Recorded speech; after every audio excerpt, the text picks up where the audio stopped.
Les dynamiques qui redessinent le paysage politique, l'économie tient-elle ses promesses ou relève-t-elle ses fragilités?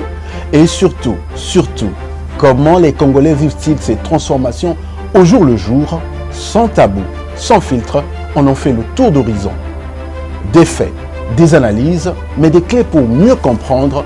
Mesdames et messieurs, bienvenue dans Exclusif, et c'est tout de suite avec Steve Luamba.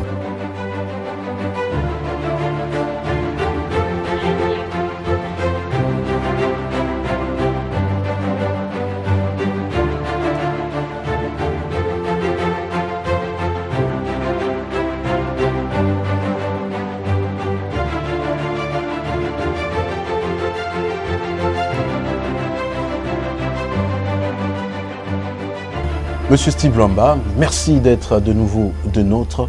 Près de 5 ans après notre dernier entretien, nous avons jugé bon de revenir vers vous pour faire un tour d'horizon. Pour commencer, nouveau bureau, nouveau quinquennat du président congolais Denis Sassou Nguesso, réélu, vous le savez, lors des élections de mars 2026 avec un score de 94,82% de suffrages exprimés. Le monde avec son instabilité, la guerre en Ukraine, les tensions entre les États-Unis et l'Iran, les bombardements d'État au Liban et sempiternelle crise sécuritaire dans l'est de la RDC. Vous, comment allez-vous? Je vais bien comme le pays, c'est-à-dire debout, lucide et résolument tourné vers l'avenir. Vous savez, vous avez dit que le monde est de plus en plus brutal, nous traversons une époque sévère, donc rester debout est un acte de bravoure, presque de la résilience. Effectivement, 5 ans sont passés, nous avons rafraîchi quelques murs pour pouvoir vous accueillir dans des meilleures conditions. Alors parlons un peu de l'éminence conseil. En préparant cette émission, nous avons voulu avoir certains éléments pour mieux nourrir notre réflexion. Et force est de constater que le cabinet est dans des dossiers un peu plus sensibles. Je citerai par exemple la question de la restructuration des dettes, les négociations en coulisses des dossiers comme les biens mal acquis, mais également les négociations ou le rapprochement avec les banques d'affaires.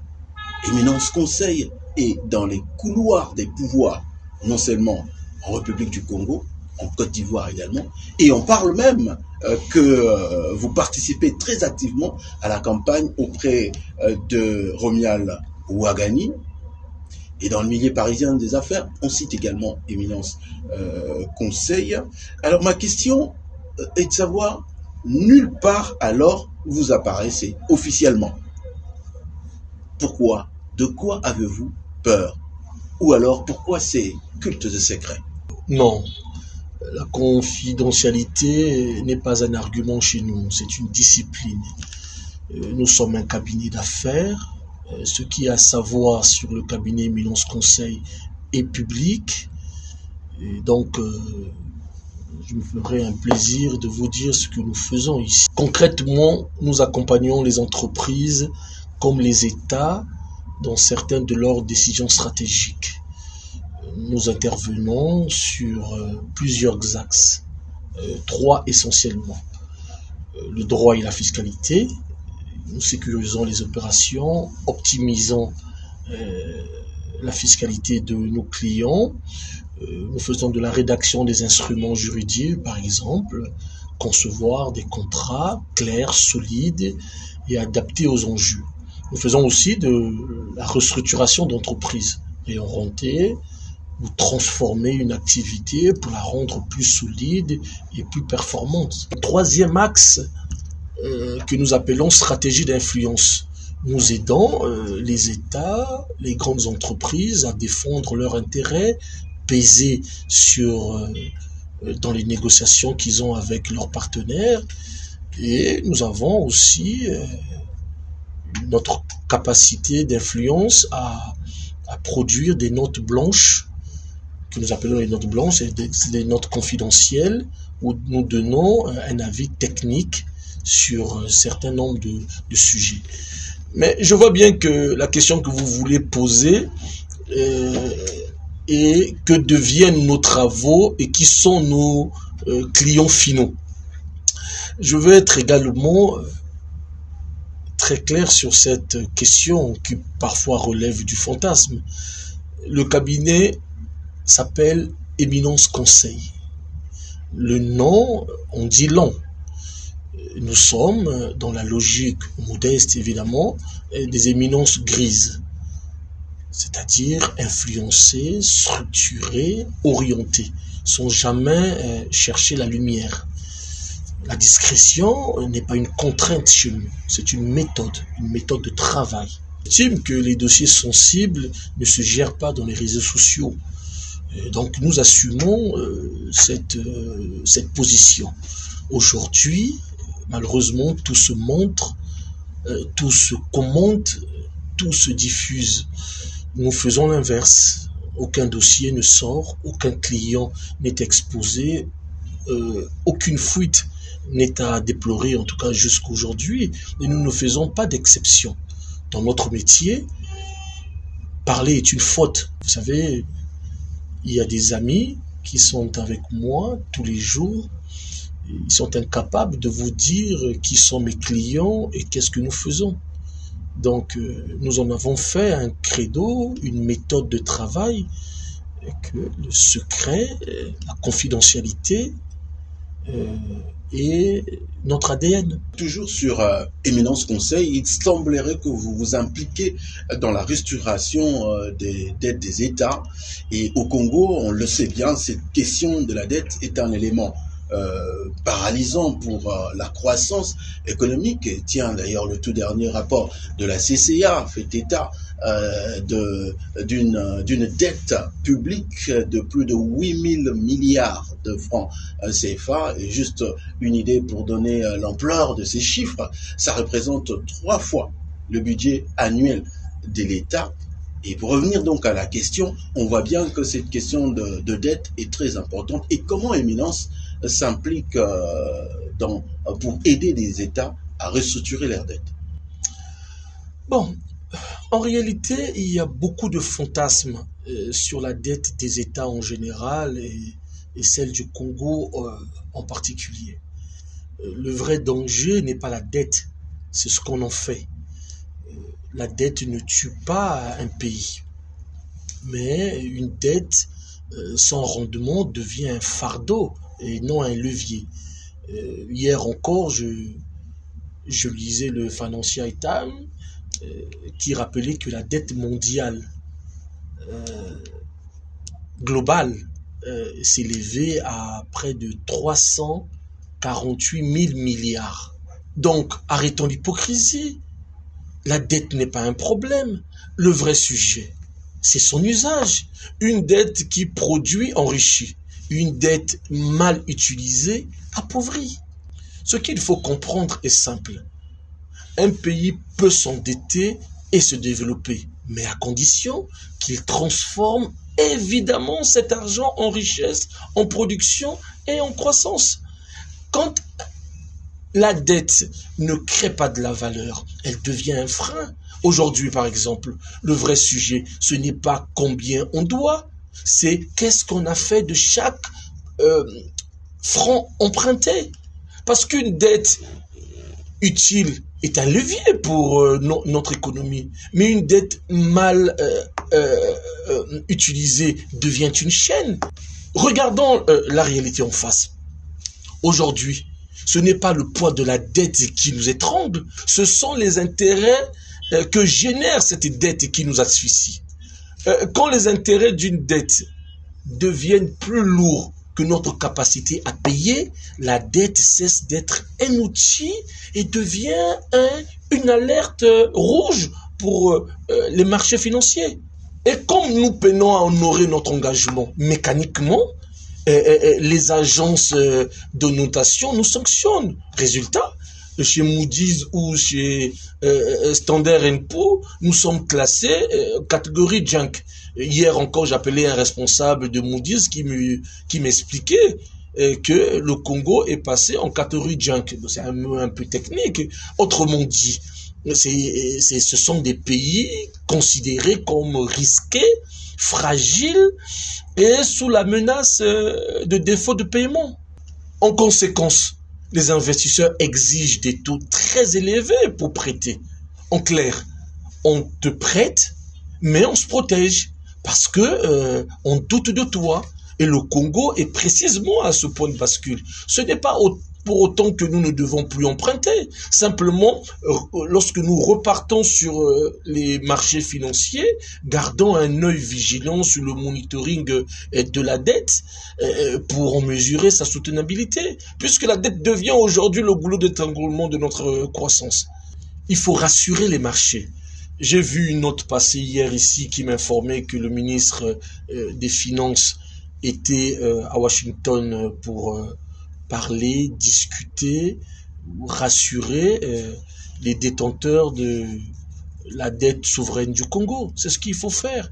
Simplement, les marchés ont besoin d'un signal fort. Donc vous voyez bien que emprunter, oui, mais pas que. Il y a tout un écosystème qu'il faut rassurer, qu'il convient de prendre en compte. Chaque dollar emprunté doit devenir un actif. Sinon, c'est un passif pour l'avenir. Parlons maintenant des PPP, partenariats public-privé. Il y a quelques années, le ministère fut créé. Et nous avons ensemble parlé donc de cette question. Aujourd'hui, 5 ans après, si on demandait votre avis, qu'est-ce qu'on peut retenir du partenariat public-privé au Congo? Je vois bien où vous voulez en venir, mais enfin, je ne veux pas être l'arbitre des élégances des PPP au Congo. Simplement, à l'époque, j'étais en charge de ce département auprès du ministre de l'Aménagement du Territoire, et donc j'avais donné un avis technique. Depuis, l'eau a coulé sous les ponts, et à l'époque, je crois que j'avais parlé de l'immaturité du marché congolais sur cette question, voire même son impréparation. Au Congo, trop souvent, le public prend le risque, le privé sécurise ses gains et l'État hérite d'une dette colossale. Ce n'est plus un PPP, mais une privatisation des profits et une nationalisation des pertes. Et d'ailleurs, j'ai suivi avec beaucoup d'intérêt l'entretien qu'avait accordé le ministre en charge de cette question, qui admettait en filigrane que les PPP au Congo n'ont pas produit les effets attendus, certainement par manque de cadre juridique solide, faible capacité technique pour monter et négocier un bon PPP au Congo, ce qui a rendu d'ailleurs les investisseurs un peu frileux. Donc, en vous entendant parler, faudra-t-il arrêter avec le PPP? Non, je ne pense pas qu'il faille arrêter avec le PPP, mais avec le temps, j'ai mûri un nouveau modèle des PPP au Congo, et je pense que le partenariat public-privé ne doit plus, à mon avis, être logé au sein d'un ministère précis. Il doit être un cerveau technique de l'État, comme l'a été dans la délégation des grands travaux, qui était une agence, une technique transversale, que chaque ministre ou chaque organe institutionnel pouvait aller consulter. Et pourquoi donc on arriverait à cela?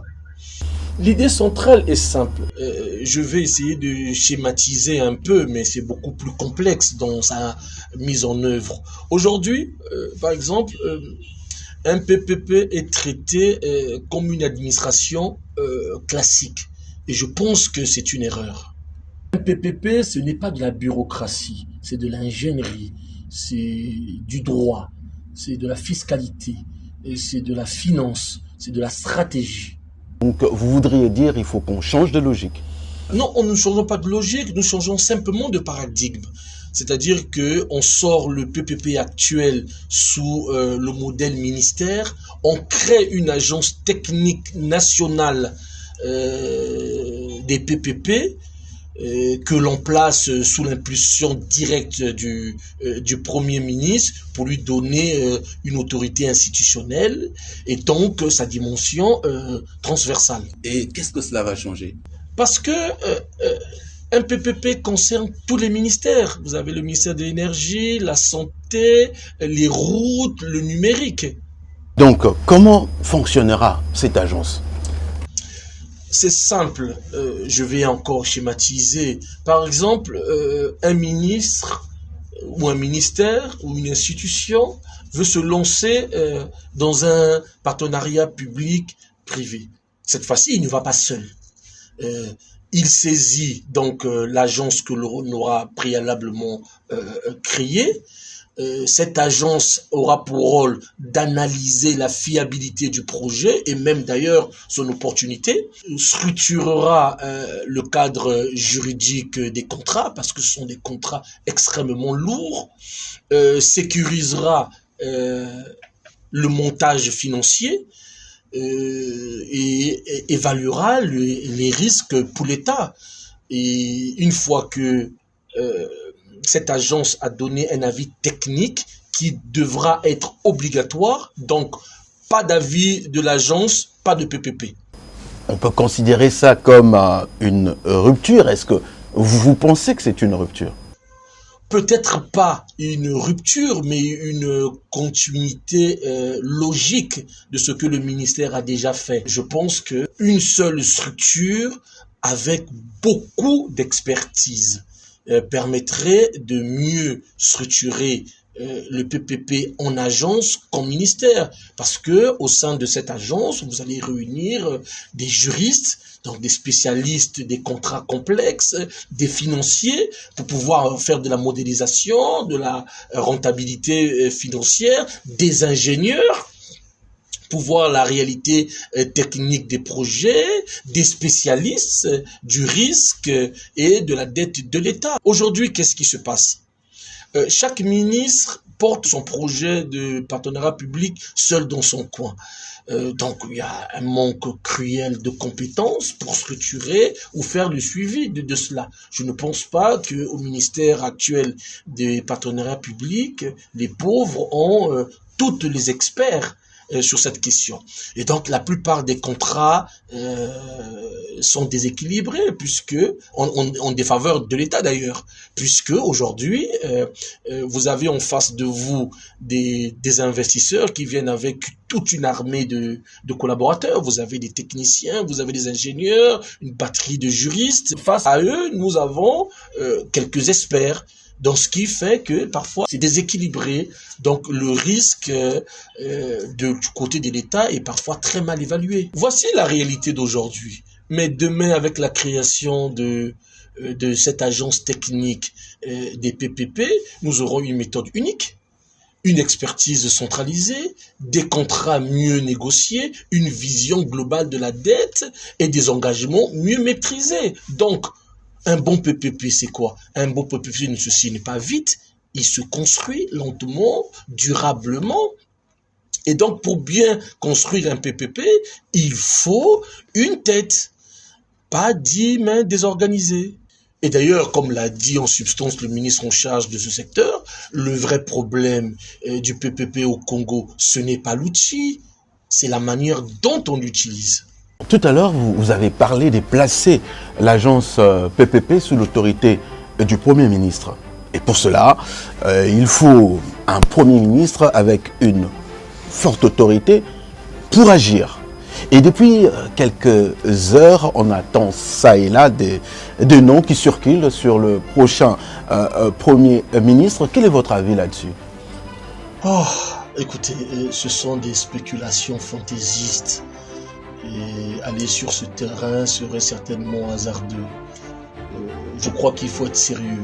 Voyez-vous, la nomination du Premier ministre relève exclusivement de la compétence non partagée du président de la République.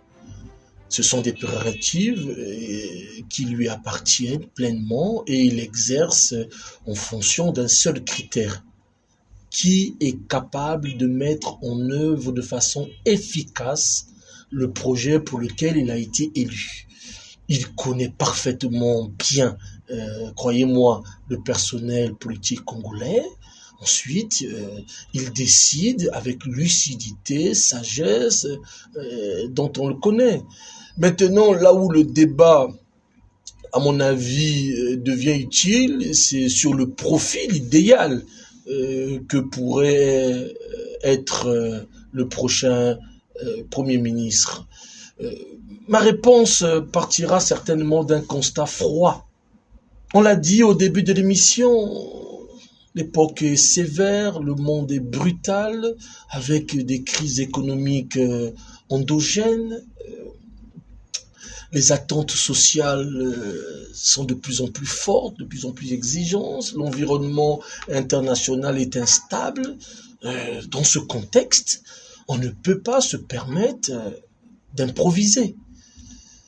Il faut quelqu'un de solide, d'expérimenté, quelqu'un qui connaît les rouages de l'État, qui maîtrise parfaitement les dossiers de la République, et qui est capable d'aller vite, sans phase d'apprentissage. Les Congolais ont fait le choix de l'expérience au sommet de l'État. Il serait donc cohérent de rester dans cette logique pour le choix du Premier ministre. Parce qu'aujourd'hui, il ne s'agit pas d'apprendre à gouverner. Il s'agit de gouverner tout de suite, maintenant.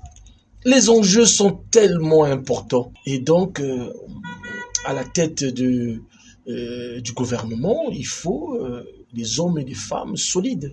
Alors, dans votre esprit, qui correspond exactement à ces profils que vous venez de dresser sans parti pris?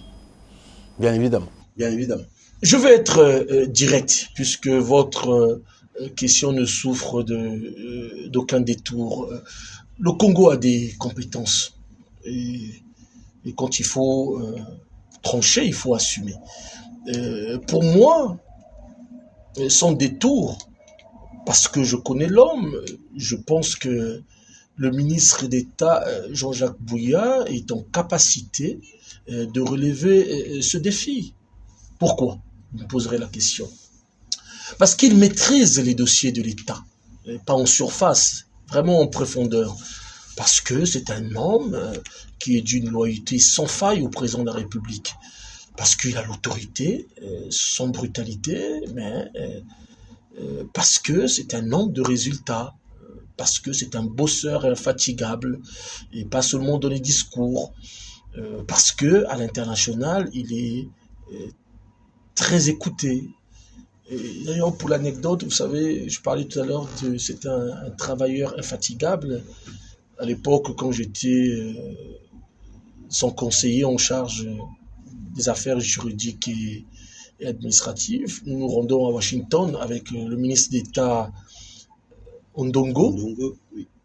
Et dans l'avion, je lui avais fait un pavé comme ça, document extrêmement technique.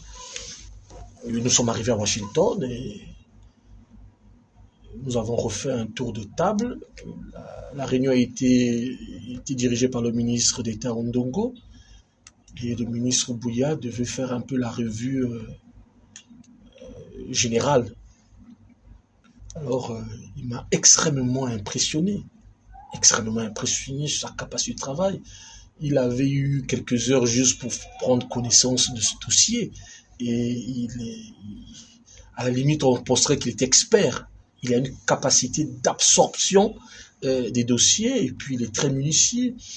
Il a un avantage aussi, c'est qu'il aime s'entourer des synergies, de belles synergies. Il n'est pas fermé par l'intellect, il est tout le temps challengé. Je pense que le Congo, il gagnerait. Monsieur Steve Lumba, vous faites bien de parler de Monsieur Bouya, mais selon une certaine opinion, le nom de Monsieur Bouya est lié à la gabegie financière et ce ne sera pas un handicap pour lui. Vous savez, ceux qui savent ne disent rien. Et nous sommes dans un pays où tout est presque n'importe quoi dit. Une anecdote. Nous étions à l'étranger et un papier complètement faux sur Internet sort qui décrit le ministre Bouya comme le Satan des finances publiques congolais. Et j'étais avec lui et je lui ai dit, monsieur le ministre, c'est impossible de laisser passer ça. Parce que sur ce dossier, nous savons qui a fait quoi, qui a dit quoi. Vous ne pourrez pas indéfiniment continuer à assumer cela. Et je pense que nous n'appartenons pas à la même génération avec lui parce que sa réponse était ciselante. Et à ce moment-là, j'ai compris la pensée de l'homme. Il m'a dit, monsieur le conseiller, le président sait. Moi, je sais. C'est le plus important. Ma loyauté, je la dois au président de la République. Et le jour où le président de la République estimera que j'ai failli, croyez-moi, il me sanctionnera. Il me sanctionnera même en premier pour faire exemple. J'étais surpris de la capacité de l'homme à pouvoir porter toute la vélénie de ces mensonges. Parce que moi j'appartiens à une génération où, à force de laisser perdurer les choses, elles finissent par s'inscrire dans le subconscient collectif. Et donc, ça devient une vérité. Et donc, mais eux, ils appartiennent à une génération qui n'ont pas besoin de trop expliquer les choses. Parce qu'il y a la réalité. Et d'ailleurs, il avait ajouté un mot, il dit, parfois, il faut avoir le dos rond, le cuir solide, pour porter cela, pour protéger même d'autres personnes. Après cela, vous savez, il y a des choses que je ne peux pas vous expliquer. Mais ce que je peux vous dire, que beaucoup de ce qui se dit est loin de la réalité. Le défaut du ministre Bouya et peut-être du président de la République, c'est ne pas appartenir à la génération spontanée, c'est-à-dire une action, une réaction. Parce que le jour où je devrais ouvrir les dossiers d'éminence, je peux vous expliquer, cas par cas, nom par nom. Oh, comme disait quelqu'un, on pourrait faire tomber la République. Donc ne pensez pas toujours que ce qui se dit, c'est forcément la vérité. Et je vais m'arrêter sur ce sujet. Pourquoi? Parce que je serai obligé d'aborder des questions confidentielles. C'est pourquoi il ne m'est pas autorisé. Tout simplement. Je ne veux pas ni démentir ce que vous dites, ni affirmer. Simplement, vous les journalistes, attirez votre attention sur l'investigation. On entend dire, oui, mais les grands travaux, les prix sont exorbitants. Les grands travaux exagèrent avec les prix. Ben, ils ont volé beaucoup d'argent. Ça, c'est le spectacle. C'est la comédie politique. La réalité. Si c'était aussi simple. Vous savez que les comptes de l'État sont ouverts au club de Paris, Exactement. à nos partenaires institutionnels de développement. Donc, ils ont la réalité. Et croyez-moi, vous qui connaissez l'étranger, si ce genre de spéculation était vrai, la fuite ne viendrait pas du Congo, viendrait de l'extérieur. Je vais encore plus loin. Si c'était vrai, les chiffres ne montent pas. Et les cadres congolais qui sont dans les cercles réservés ont aussi la réalité des flux. Ils publieraient tout cela. Là, on est dans une espèce de guerre de personnes, de positionnement. Et croyez-moi, je ne suis pas en train de dire ici que le ministre Bouya est un ange. C'est un homme politique. Et donc, pour répondre précisément à ce que vous étiez en train de dire, c'est un homme politique et qui a une responsabilité. Et il a une responsabilité d'autant plus qu'il ne peut pas spéculer. Il ne peut pas s'expliquer continuellement. Alors, vous parlez de Jean-Jacques Bouya. Et que faites-vous de la règle non écrite qui voudrait que le Premier ministre vienne du Sud, alors que M. Bouya est du nord du pays, et sur le plan géopolitique, bien évidemment? Et oui, il faut être honnête. Le président de la République a su gérer ses grands équilibres avec intelligence et maestria, dont lui seul a le secret. Je pense très sincèrement que sans cette sagesse qui est la sienne, le Congo n'aurait peut-être pas su se relever de cette hécatombe. Il a à jamais notre éternelle reconnaissance et que grand bien lui soit fait. Mais aujourd'hui, à mon avis, cette règle est devenue un handicap. On ne peut pas entrer dans le futur avec des réflexes du passé. Le développement n'a pas de région, la compétence non plus. La vraie question, l'unique question qu'il faille se poser sur ce sujet, est-ce qu'on va continuer de se priver des meilleures compétences pour respecter une règle qui aujourd'hui n'a plus d'impact sur la réalité du Congo? Ok, posons la question autrement. Depuis qu'on applique cette règle, est-ce que le Congo a connu une croissance à 2 chiffres? Est-ce que le Congo a atteint ses objectifs de développement? La réponse est non.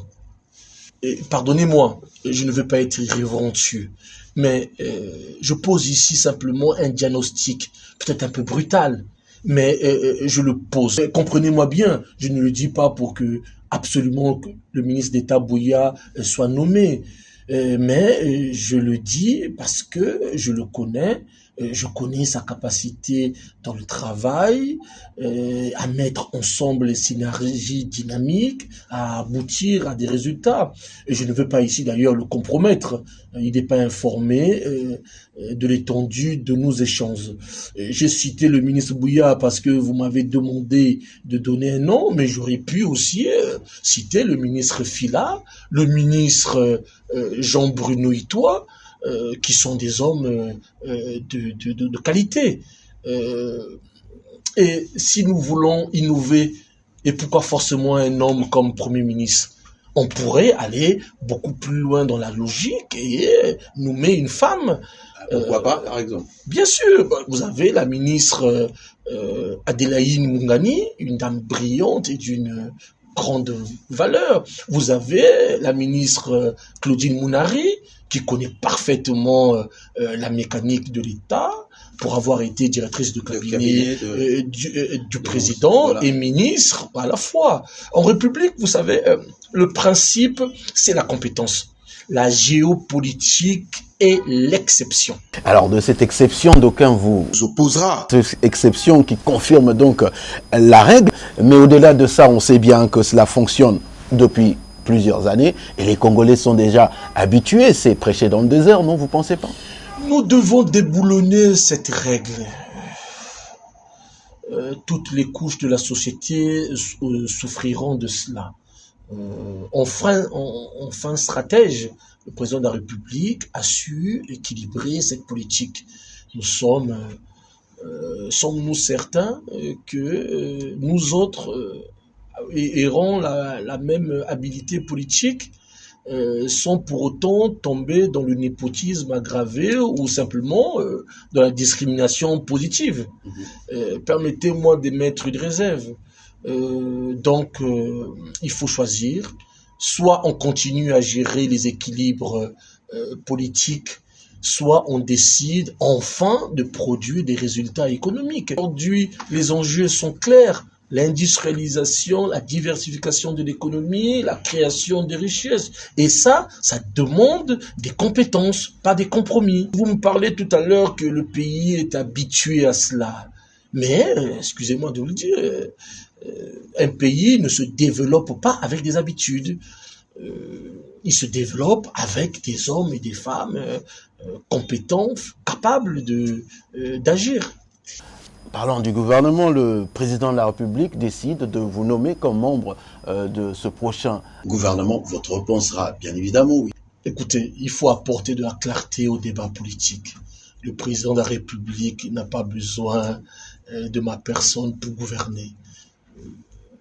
Il dispose autour de lui des hommes et des femmes compétents, expérimentés et prêts à servir la nation.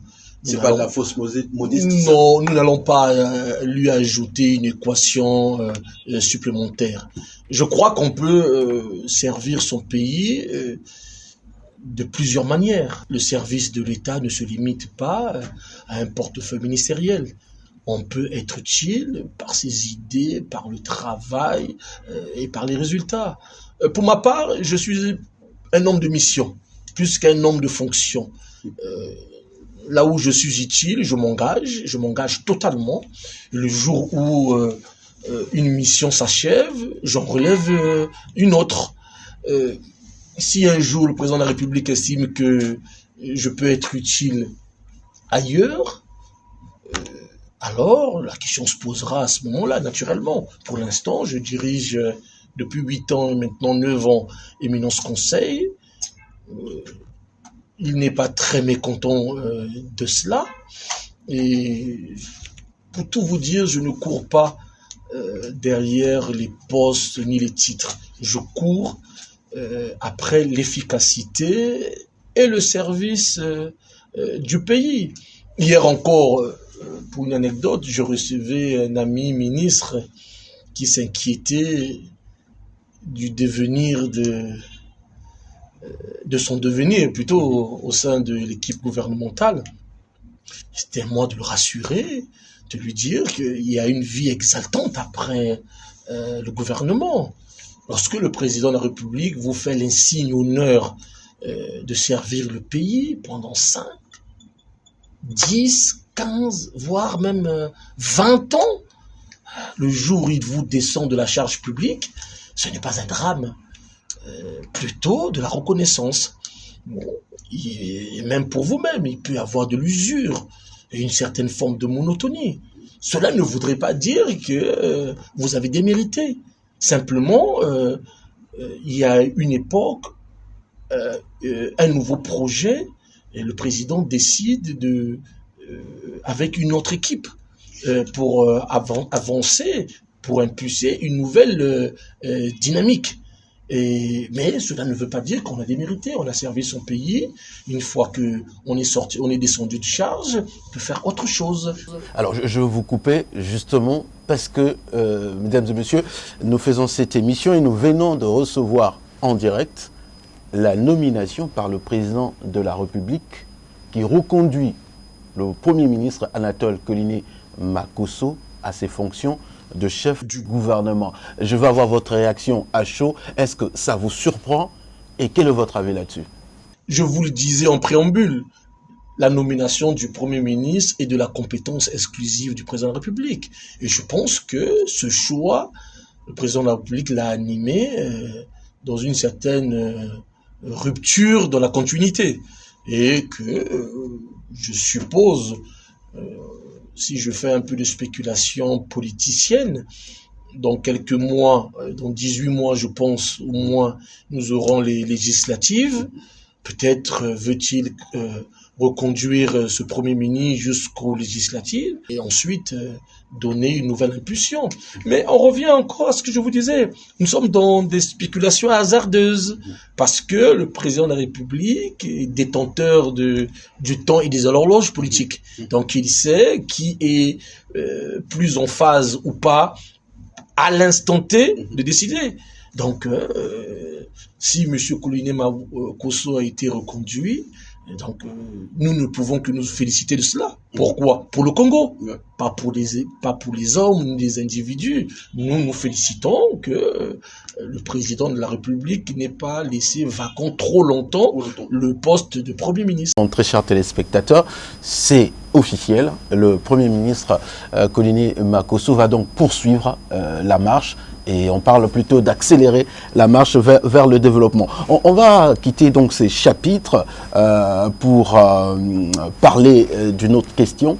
Il s'agit de la diversification économique. Vous le savez, on parle depuis longtemps dans ce pays. Et à chaque plan national de développement, PND, l'objectif est la diversification de l'économie. Mais alors, qu'en est-il de cette question qui fait couler d'encre et salive, mais qu'on ne voit toujours pas la matérialisation? Comment vous expliquez ça? La diversification au Congo est une question de survie économique, pas de stratégie optionnelle. Le Congo ne manque pas de ressources, il manque d'équilibre. Le problème, c'est que nous sommes dans un modèle d'économie de rente, ce qu'on appelle une économie monoproduit sur le pétrole. Et je veux vous le dire clairement, une économie à un seul produit, ce n'est pas une économie, c'est un risque permanent. Quand le baril monte, on respire, et quand il chute, on s'effondre. Donc, tant que le pétrole reste notre pilier unique, notre économie restera fragile. Le problème, donc, le problème, c'est le pétrole. On peut donc considérer le pétrole comme une malédiction pour le... Notre problème, ce n'est pas le pétrole, c'est le fait d'en dépendre. Maintenant, soyons sérieux. Quitter la dépendance au pétrole, ce n'est pas un slogan aujourd'hui pour le Congo, c'est une obligation de survie. Parce que le pétrole ne crée pas assez d'emplois, ne nourrit pas la population, ne construit pas une croissance durable. Le pétrole fait entrer de l'argent, il ne construit pas un pays. Ce qu'il faut, c'est de changer de logique, passer à une économie qui extrait, à une économie qui transforme.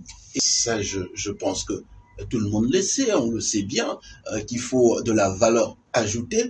Alors, cette valeur ajoutée, ça peut se faire dans quel secteur? Mais elle passera nécessairement par l'agriculture, produire ce que nous consommons.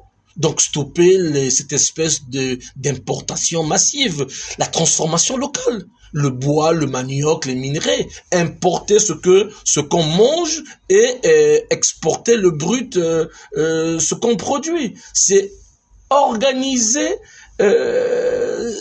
sa propre faiblesse, créer de la valeur ici, pas ailleurs. L'énergie et l'infrastructure, par exemple, sans électricité, aucune industrie ne tient. Sans formation, une jeunesse mal formée est une jeunesse hypothéquée. Donc, diversifier notre économie, ce n'est pas un choix économique. C'est un choix de survie nationale. La vraie richesse, ce n'est pas ce que l'on extrait du sol, mais c'est ce que l'on construit avec ce que l'on extrait. Monsieur Sylvain Ba, merci. Mesdames et messieurs, vous l'avez compris, c'était donc là exclusif avec monsieur Steve Limba. Avec lui, nous avons fait le tour d'horizon des questions brûlantes de l'actualité. On se fixe rendez-vous pour un prochain numéro. D'ici là, portez-vous bien. À très bientôt.